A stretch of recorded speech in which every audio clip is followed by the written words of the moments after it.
How you doing, brother? We gotta freaking talk. By the way, if you're new to the bougie barbecues, this is a good one. This is very good.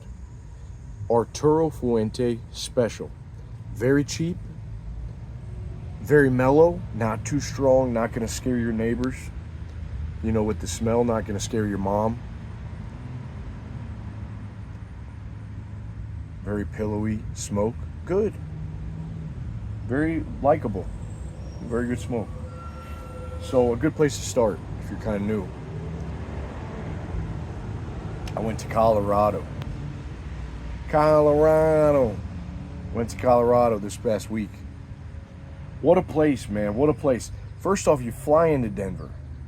And the airport there is so insane. It's in the middle of nowhere. You're in the middle of a desert.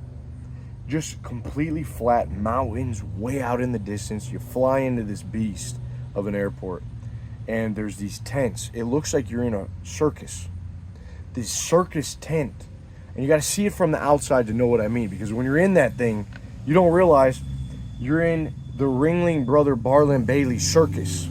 Then you look at it from a distance, and there's just like 20 of these circus tents lined up. It's crazy. It's crazy. And then you're like, wow, where am I? How did I get here? What am I doing here? Well, I was here for my sister's wedding. And it was a crazy week. First off, I've never drove through the mountains like this. I'm in Illinois right now. It's flat. It's flat as a white girl's ass that does not squat. When you go to Colorado, these mountains are insane, dude. These mountains are absolutely insane.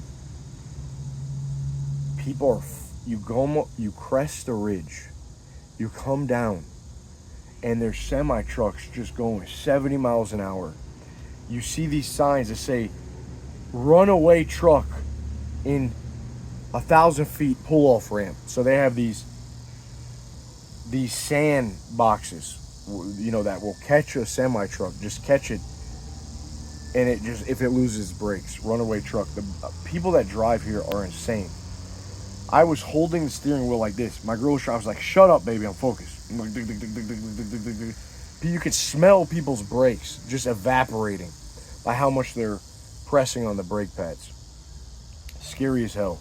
Then we drove up to Independence Highway, I think it's called Route 81 or something, where you actually go up into the mountains, like you're circling the mountains. There's one-ways. There's no guardrails. There's absolutely zero guardrails on some of these turns. And you're just looking over, you're like, I could actually drive this car off the mountain right now if I choose to. If I was schizomaxed and I had an episode of schizoing, I could drive this bitch right off the mountain. But, I didn't do that. Those intrusive thoughts, creeping, just boom, just end it all. Just chitty chitty bang bang, just right off the mountain. Woo! Just whoop. But man, dude, what an experience. Just a different world, a fantasy world, really. I mean, it's absolute incredible. When you get to the Rockies, we went to Aspen, we went to Vail, we went to Breckenridge. We were just hopping through these things. Boom, boom, boom. We stayed in a tent one night, me and my wife, but there was a bunch of spiders in this tent. It was like one of these Airbnb nice tents up in Buena Vista. And we stayed in this tent, and this spider came out, like, no big deal, baby. Boom. Crushed the spider. I got you. Don't worry about it. Another spider. Boom. Got it. But then this monstrous spider, like this big, came in. And she was like, nope. Ain't no freaking way. I said, yep, you're right. Let's get our ass back in the car. So we slept in the Jeep for like half the night. Then when dawn crested, the sun was peeking up behind the mountains. We were like, all right, let's go back in. I cannot sleep in this Jeep any longer. So we went back in, got a few hours of sleep, woke up, played some amazing disc golf. Played disc golf in Buena, played disc golf in top 30th disc golf course in the world. At, what was it called? It was called Black Bear Mountain. You had to pay $10. It was at this guy's property. Amazing views. just an amazing vista. You go on there and you look at these scenic views, 23 holes, some of the most beautiful disc golf I ever played. It was amazing. But I don't know if I'd like to live there. Those people are different. First off, nothing but white people. I think I saw a few Mexicans, one or two black people, a couple Indians, but majority white people. I don't know what it is about lesbians, but the majority of lesbians can smell. I think they can smell the testosterone levels on me. They know that I'm retard maxing hard. I don't give a damn, and I think it disgusts them to a degree. But I get along with a lot of lesbians too. But there was just one lesbian bartender, dude. There was this one lesbian bartender that really irked me a bit. So I ordered my drink, and I say, "Why, thank you, my lady. Thank you, my lady. Thank you for my drink. How kind of you. How sweet." I didn't really do that. I just said thank you. And she looked at me and she gave me this. Well, first off, I kind of understand why. I ordered a pineapple daiquiri, which is a pretty feminine drink. Now, I know I have a lot of tests. I know that I'm retard maxing, but still, don't write me off so easily. Give me my daiquiri. She made it for me. I said, "Thank you so much." She looked at me like this with just the modicum of disgust. And she looked up at me like she was disgusted by me. I said, "Why?" I looked at her. I thought to myself, "Why are you acting like this, sweetheart?" So, I got my drink. I went on my way. And, that's really it. That's really it. But just a completely different world. These mountain people are built different.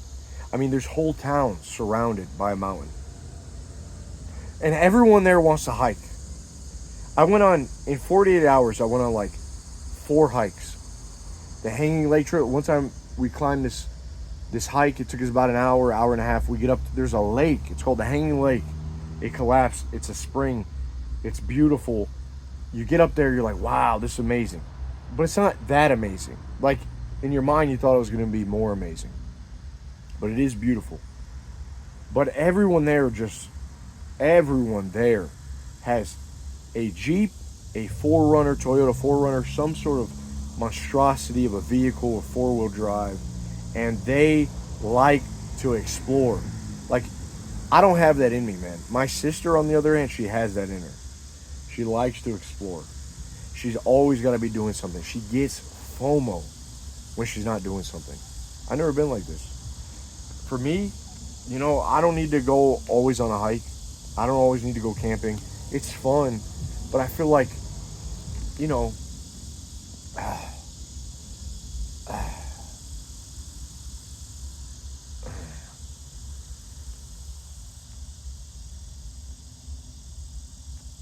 I don't know, man. Some people are just built different. But I went tubing.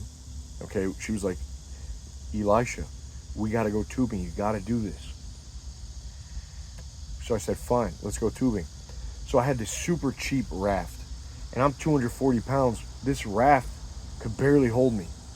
And so I'm going over, I'm going into the little river. My ass is getting scraped by every single rock. I'm like, wait a minute. Something is terribly wrong here.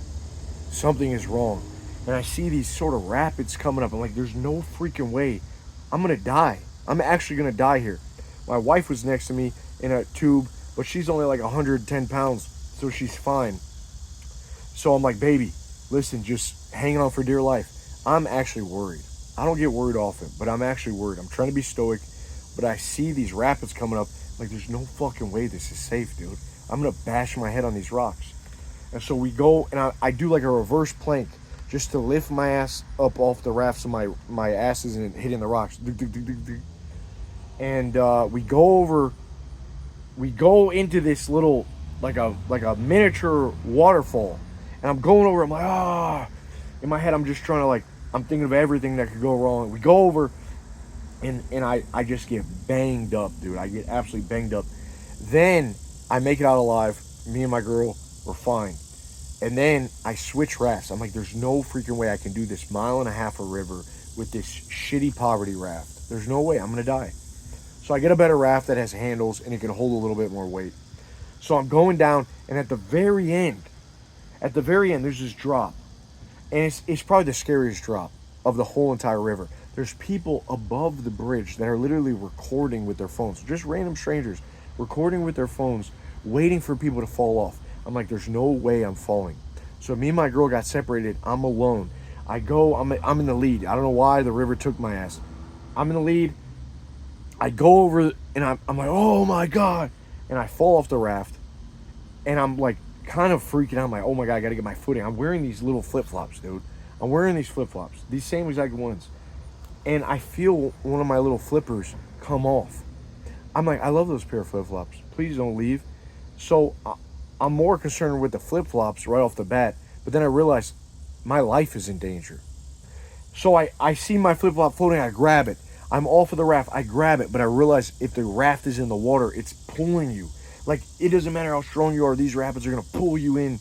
You gotta give up something. You gotta make a sacrifice. I feel like Spider-Man in Spider-Man 1 where, Mary Jane drops and then who else does he? Someone else drops. I think it's Mary Jane. Not Mary Jane. Aunt May. So I finally get my footing. It's about 5 feet deep. I'm gasping for air. I look out, there's people coming towards me, just blazing a trail coming towards me. I finally get my footing. I'm pushing people out of the way. I'm just trying to hold on to this rock. I'm pushing people out of the way. Hey, don't worry about it. I'm fine. Pushing them out. Okay, finally, I got my base. Now here comes my wife. Here comes my girl. Love her to death, but she is coming down the river. Chugga chugga choo choo. And she's scared. She's terrified. The drop is coming. I'm like waiting there, and she grabs the shit out of my raft, and as she's going down, she yanks me with her. I go flying. I'm holding onto the raft. I'm holding onto my flip-flop like this. I start Superman pose on the river. It just drags me across all the rocks. I'm like, dude, I thought I was going to die. She starts laughing. I'm literally like swallowing water, and then she starts to see that something is terribly wrong, and then I'm like, babe, ah. I finally get my footing. I bang all my shins up. My knees are absolutely destroyed. I finally get my footing, and I grab her and I pull her ass out of the water, throw on, and I just come up. I got my raft. I got my flip-flops. Holy shit, dude, I was about to die. I thought I was done, man. It reminded me of those times when, like, you see a guy about to get in a fight and his woman's just like holding on to him. She's like, no, babe, no, don't do it. Don't do it, babe. That's how I felt when she yanked my ass off that raft, dude. I was about to drown. But anyway, I just want to tell you guys that story because, man, nature's crazy. Nature doesn't give a damn about you. But that is Colorado. Colorado, beautiful place, but I just can't see myself living there. You really got to be either like a mega adventurer, like you like to camp, you like to explore, or you got to be a lesbian. I don't know how you can live there. I don't know.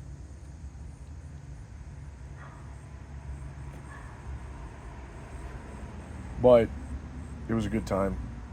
Definitely good to go visit, just because you see how vast the world is. Like, we climbed up this mountain. There's a little glacier. You can see the glaciers, the snow kind of melting from the top.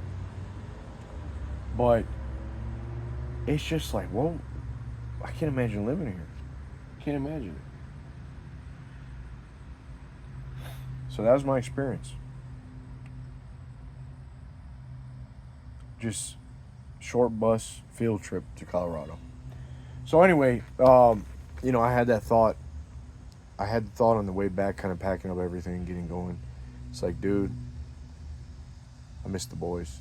I miss the crew. Hope everyone's doing all right. And I was thinking, sometimes when you get in a plane, you get that bird's eye view above the clouds, and you're just like, dude, please God, don't let this plane go down. and then you start coping. You start thinking, planes, they can lose an engine. They can handle a bird strike. A plane can glide for 100 miles without its engines. I'm fine. And then you start thinking of these plane crashes, dude. It don't matter. I mean, you really got to just accept your fate. I remember Jackson in our group was like, dude, you ever get scared of flying? He's like, no, it's my time to go. It's my time to go. God wills it, so be it. Pretty base, pretty stoic. So,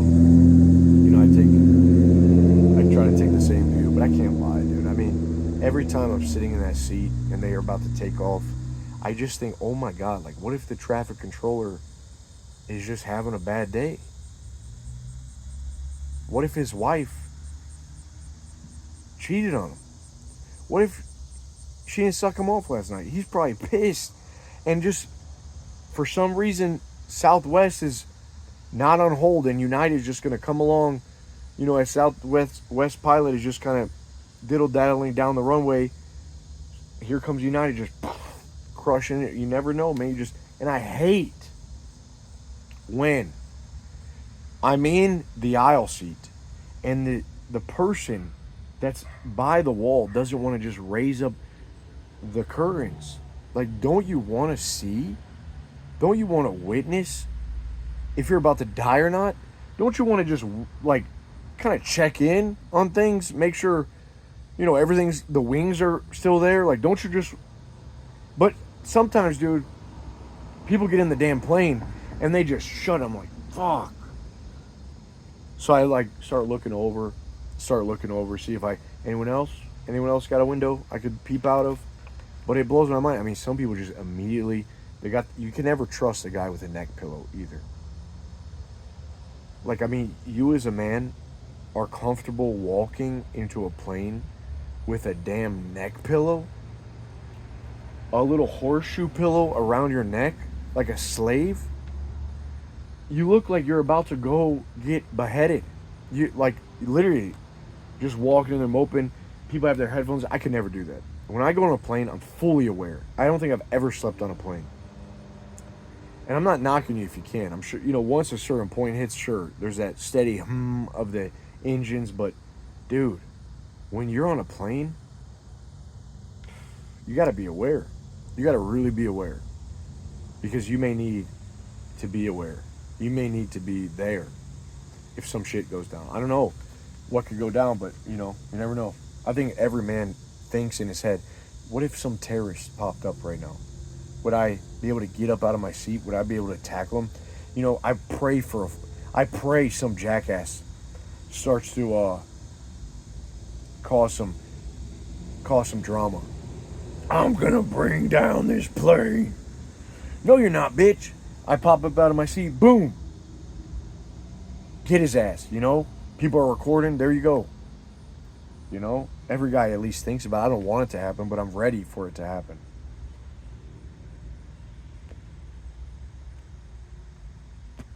So yeah, man, those planes, it's just amazing. Every time I'm up there, I think to myself, this is amazing that it even works. This is incredible. The engineering is incredible, but everything. From the guys that, when the plane's backing out and they're waving their cones, yep. They're waving their cones. They're just making sure, like, those guys are on schedule. The baggage is on schedule. The traffic control is on schedule. Everything is on schedule. Everything's just running like a fine-tuned, finely oiled machine. It's amazing. And then when I'm above the clouds, I'm like, I'm not supposed to be up here right now, dude. I'm not supposed to be up here. This is not normal. This was not a thing 100 years ago. Imagine if Jesus had access to an airplane. Oh my God, it would be insane. Spirit Airlines. Seriously though, imagine if these guys had access to an airplane, just traveling the world. It would be no big deal. But it's crazy, man. I don't know. It still blows my mind every time. I don't think I'll ever get over that feeling of flying. But speaking of jobs that are jobs that really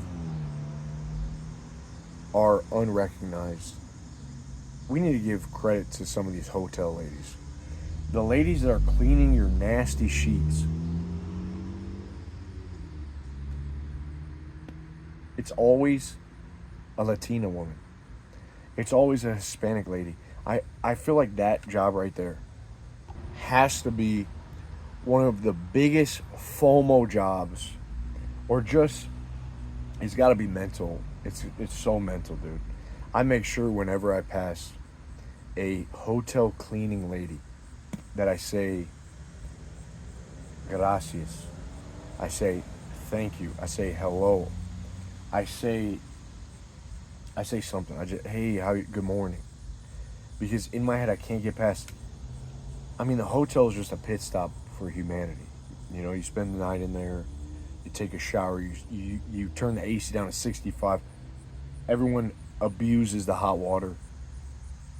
You don't make your bed. It just, you're probably having sex in there. I mean, it's just imagine what these ladies have to deal with.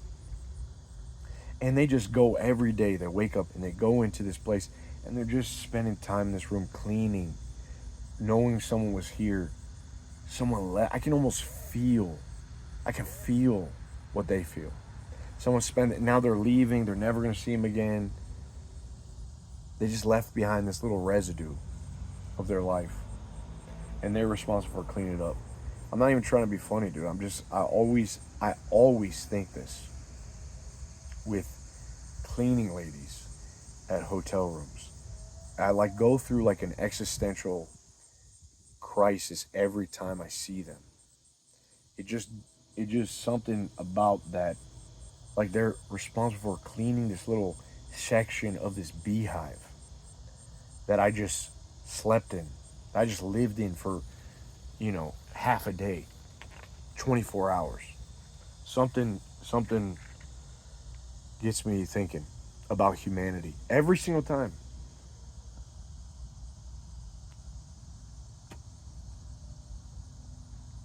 Another one is flight attendants. I mean, you always flight attendants are characters. You always a lot of the dudes have a bit of a femininity to them. Um, it's either like an extremely nice gay dude or like a gay dude that is just fed up with everyone. He's all right. Cut the act. No more of this bullshit. I'm sick of serving people diet cokes. I always think too on planes. Can we get some better speakers? Because sometimes you're just sitting in your plane seat and the captain comes over and you're like, holy shit, I gotta listen to this. We might be going down. Mayday, mayday. And the captain's like, it's always like really bad. You can barely hear it. Please, please, flight attendants, take our seats. And you're like, oh shit, what's happening? Please fasten your seatbelts right now. It's like, whoa, why do we gotta fasten our seatbelts? It's never anything major. Sometimes he's just saying, it's looking like beautiful weather today in Chicago. But the speaker is so bad that you think the plane's going down. It causes immense anxiety. I hate that shit, dude. And then the little ding dong, the buckle you're fastening your seatbelts comes out of nowhere. It's like, oh, I can't be the only one. I can't be the only one. Get some better speakers. But anyway, what I'm saying is those guys are underappreciated. And those girls, the flight attendants.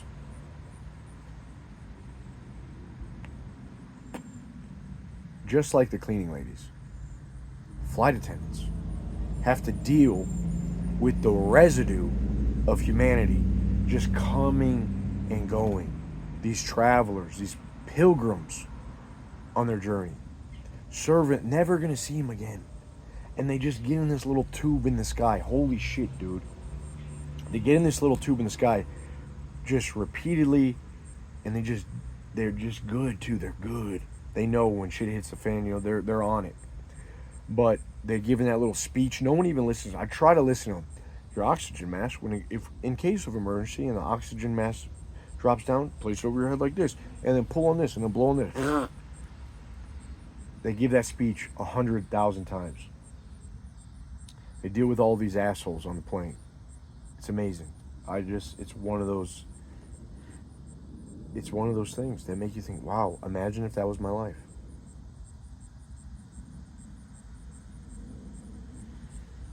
So, you know what I mean?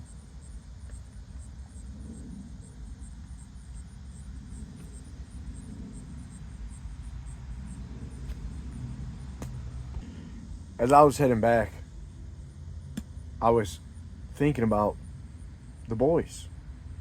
I was thinking about you guys. And I was like, what do I want to, what kind of fire, what Promethean fire can I take down from these mountains? And it's not anything crazy, but it's something that I think is necessary. And it goes along with all this idea of retard maxing. And at the end of the day, when it's the end of the day, man, you simply gotta believe. There has to be, doubt may creep up, of course, the creep, but you really you gotta know you can. You gotta believe, dude. You gotta really believe that you can do this shit. Like, if you don't even think you can, of course you can't. If you gotta really believe that you can make shit happen. That you can weather the storm. You gotta believe that you can lose your parents, you'll be fine. You gotta believe that you can, if you're in poverty, you can bounce back from poverty. You gotta believe that you gotta just fucking believe it, dude. You gotta feel it in your bones. I don't know how else to say it, but anything that happens, you're gonna be okay, and there's always a way out. And I think too many guys, the sad reality is they don't believe that. They don't believe it, man. They're not riding the short bus. They're too used to being along with the normies who complain about it. They don't get the girl. They don't make the money. They don't live a life that they want. They're trapped, and it's an unshakable belief that you're not going to, like, deep down, there's too much mind. There's too much mental, too much thinking, too much helplessness, too much holding you back. But you're too powerful for that, as a man, you're way too powerful for that. And you truly got to believe that I'm going to be all right. I'm going to figure this shit out. And I think you should exercise that, though. You should exercise that feeling of power in your daily life. When you give your power away to other people telling you how you should feel, when you don't, become strong, when you don't figure your own problems out, when you don't make mistakes and bounce back, you never get that sort of self-belief and confirmation that I am the fucking man. I can figure this shit out. I'm gonna ride the tiger, baby. I'm gonna chew glass, breathe smoke.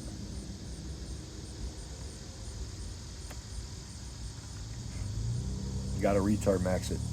Anything in your life, you can't let thought hold you back. Retard max it until you hit failure. Blessed is the mind that can experience failure. When's the last time you fucked up? When's the last time you embarrassed yourself? I meet so many guys in their 30s and 40s that have a lot of history, baggage. Maybe divorces, maybe mental health. And it's almost like there's this embarrassment that they feel for who they are. Fuck it, dude. Stop being embarrassed for who you are. All that embarrassment, if you just stop hiding and take off this mask, just be that person.